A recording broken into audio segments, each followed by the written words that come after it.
You know, I'm tired, but sitting here in front of the camera with you guys, it just felt like the place to be today. You know what I mean? Clearly I've needed to down a lot of liquid luck today for this review, which reminds me. Let's do this.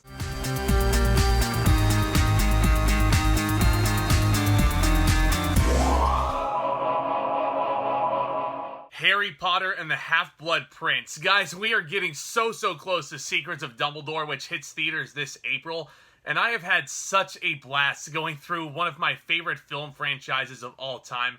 Now we're sitting here looking at what a lot of other people consider to be the most underrated movie in the Potter franchise. Which is crazy saying that because I just reviewed Order of the Phoenix. I much prefer that one over Half-Blood Prince, but in all honesty, this movie really shocked me on a rewatch. I think this is gonna skyrocket up my list. This is the second Potter film, of course, to be directed by the one and only David Yates, and it's the first one in the franchise since Prisoner of Azkaban to be rated PG, which is quite interesting, especially since I consider this to be one of the more adult Potter films out there. Lots of dialogue, there's loads of character work in here. And the thing that I respect Half-Blood Prince perhaps the most about, it places a lot of trust in its audience to truly, digest what's going on here. I vividly remember my dad taking me to the midnight premiere of Half-Blood Prince going into my first year of middle school. And shocking to say, but 12-year-old Zack was kind of an idiot because he walked out of the theater very disappointed. 12-year-old Zack was looking for all the magical action, the stuff he was used to in Goblet of Fire, the stuff he would see the magical war in the Department of Mysteries at the end of the previous installment, and what we would eventually get in both Deathly Hallows films, which we will talk about. But Half-Blood Prince very much takes its time with its characters, while not to mention being a gorgeously directed film. With David Yates' direction, this once again feels very dreamlike in its cinematography, with a hint of gray tints squeaking through the cracks, hinting at the foreboding darkness that would come at the end of this film, which again, we'll talk about. But let's face it, the meat and potatoes of Half-Blood Prince comes from the dynamic between Harry, played by a very grown-up Daniel Radcliffe at this point, and Albus Dumbledore, played brilliantly by Michael Gambon. And here, Dumbledore tasks Harry with getting to know the new potions master, Professor Slughorn,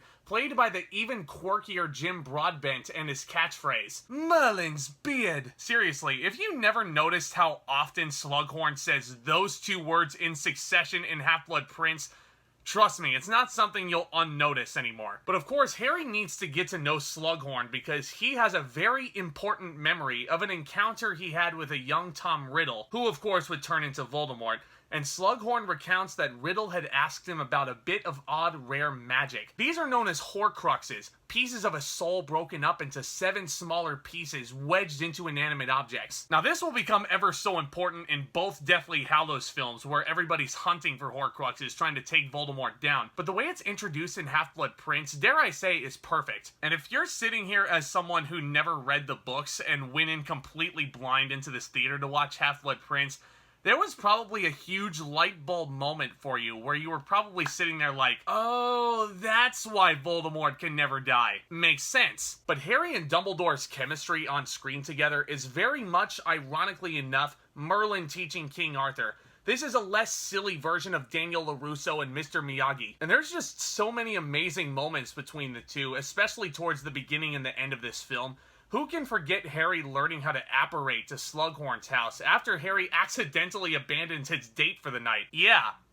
Never take someone like Dumbledore out to a bar with you. But this connection is very much needed, especially since Dumbledore was practically avoiding Harry throughout the entirety of Order of the Phoenix. And this is especially important for the emotional ending of this movie, as Dumbledore is killed at the hands of Severus Snape, the Half-Blood Prince himself. Alan Rickman kills it, as he always did in this role. And the reveal of him as the Half-Blood Prince, after his name was written all over Harry's potions textbook, the one that put him at the top of his class and got Harry the liquid luck, it was the most obvious solution, because Snape was the potions master for the longest time.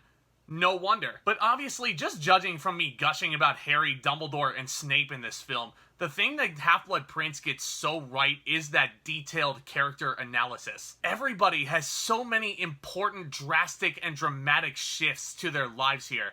Namely Draco Malfoy getting initiated as a Death Eater, I have been waiting so long to talk about Tom Felton's work in this film because it may be one of the most underrated performances of all time. He is absolutely incredible. You can feel the struggle on this kid's face, especially towards the end of this film in the astronomy tower. I was chosen! You know, he puts on a brave face in front of his friends on the Hogwarts Express, but then when he's actually confronted with what Voldemort has ordered Draco to do, be Dumbledore's assassin, he can't do it. It's really phenomenal character work that really gave Tom Felton that opportunity he needed to act his heart out, and boy oh boy was he up to the task. And he was the big part of the small handful of action sequences that we get in this film.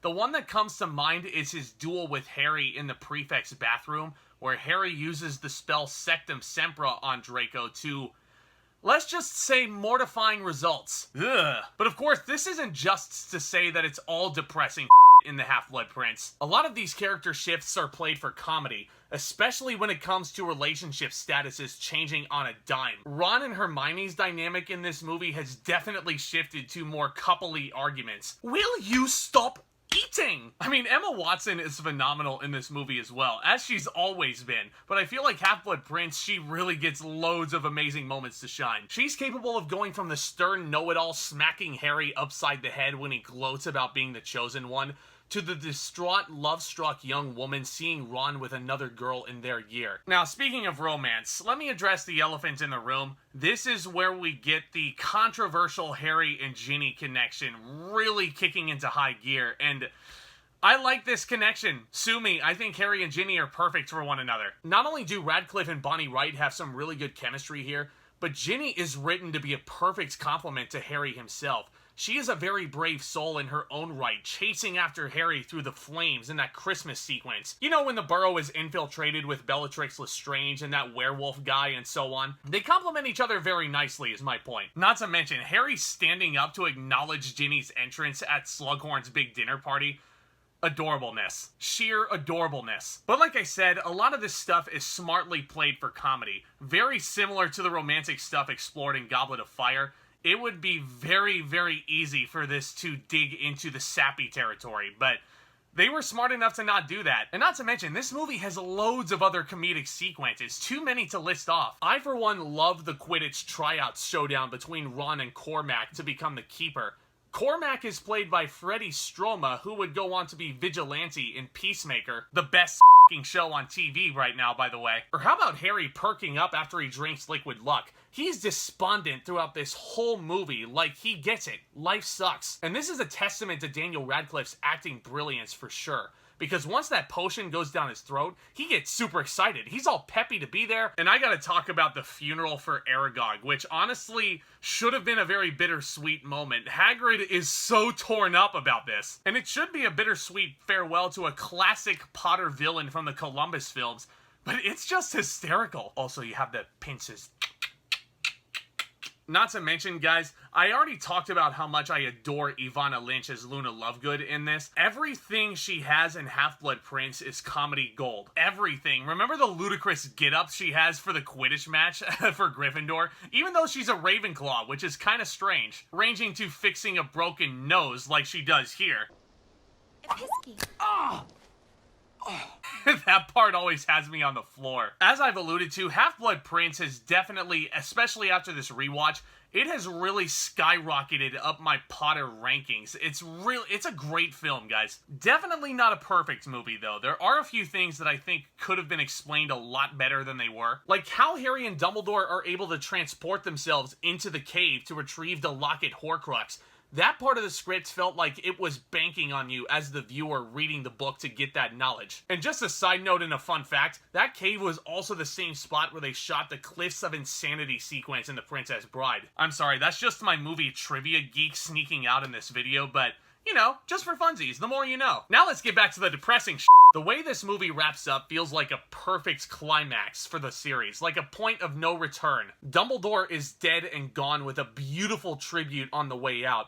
Harry finds out that the locket him and Dumbledore retrieved from the cave is a fake planted by the mysterious R.A.B., and Hermione and Ron reassure him that they're not going to let Harry hunt for the rest of those Horcruxes by himself. Stay tuned for the next 2 videos. I cannot wait to discuss those. But yay, another fantastic Wizarding World film that my opinion has changed drastically on. I think this is an instant classic Potter entry. I'm going to give Harry Potter and the Half-Blood Prince an A.